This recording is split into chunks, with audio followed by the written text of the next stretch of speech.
morning, Archbishop and Robert. Welcome to our special community of Tacoma. My name's Rob. I'm a senior at the University of Puget Sound, majoring in history and going on into teaching.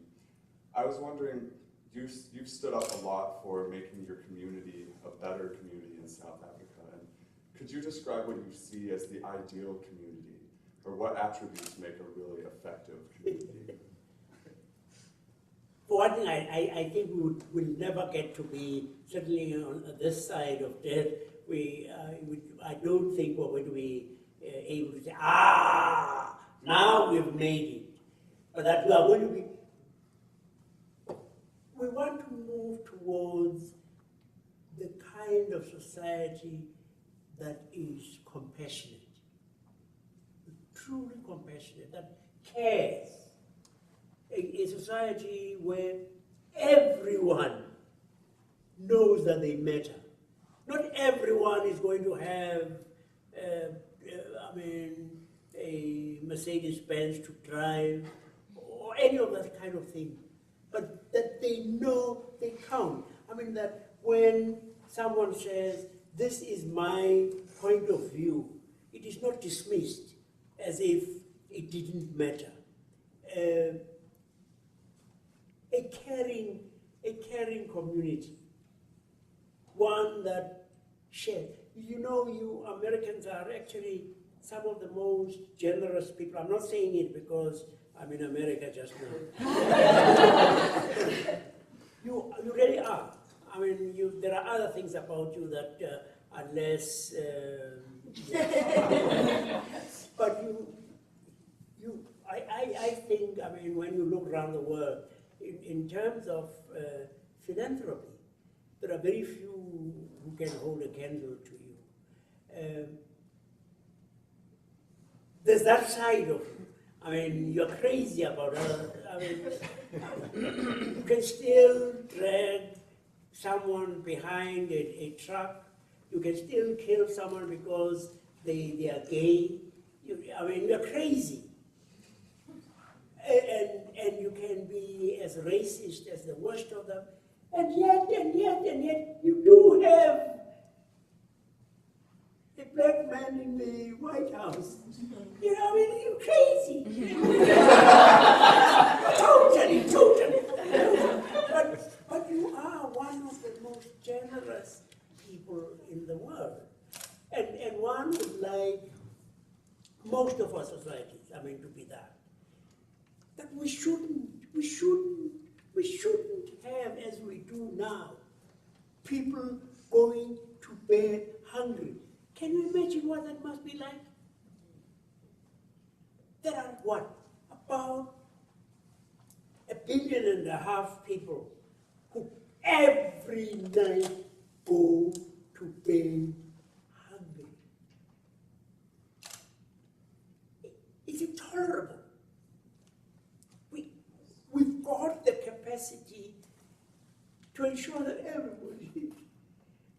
And I wish I could really get into you so that you said, we're going to have a different kind of society.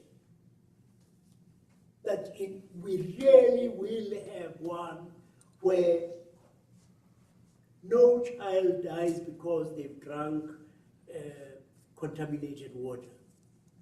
No child dies. I mean, why does anyone now have to die of smallpox? Why does I mean, there are so many things now that someone was, I met somebody yesterday at the airport. I happen to know his sister. She's a judge. He's an oncologist. And he sent me an email and he says, you know, with one small, inexpensive injection, no woman needs to suffer from cervical cancer. No woman. And yet, how many die when we've got the capacity? And I wish, I mean, I could inject into you more because you already have enough idealism, but enough that makes you say, this is immoral. It is immoral. It is immoral that we can have people catch diseases that need not be. Oh man. So I look for and I think you look for one where each one of us can become all that we can become.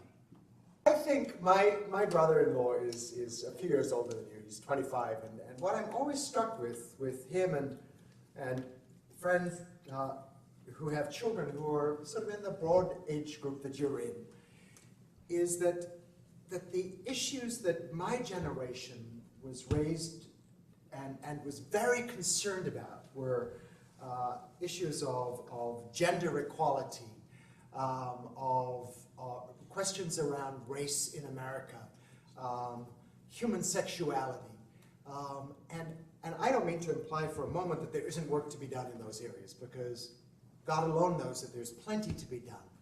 But when I think of how different things are, and that so many people of your generation, I hear referring to those things as old people's issues, which makes me feel terrible, because it makes me feel quite old. But I'm reminded that every little thing that every one of us does matters. It's like that drop in the ocean. It all congregates. And so you will be taking all of those questions to a new level. You'll probably be engaging us on topics about, I was listening last night in the car to this brilliant lecture about climate justice. And you're probably going to be leaders in all of those areas, taking us to a deeper sense of what it means to be fully human, what it means to be fully alive, and yes, what it means to be compassionate. And if you've not seen it, there is this wonderful thing that, I don't know if you know of Karen Armstrong, but she won the TED Prize several years ago, and she used the award to create the Charter for Compassion that the Dalai Lama and Archbishop Tutu and others are signatories to. And cities around the world have been actually signing on, in communities saying, we want to be cities or towns of compassion. And what does this mean? It reflects a very exciting new way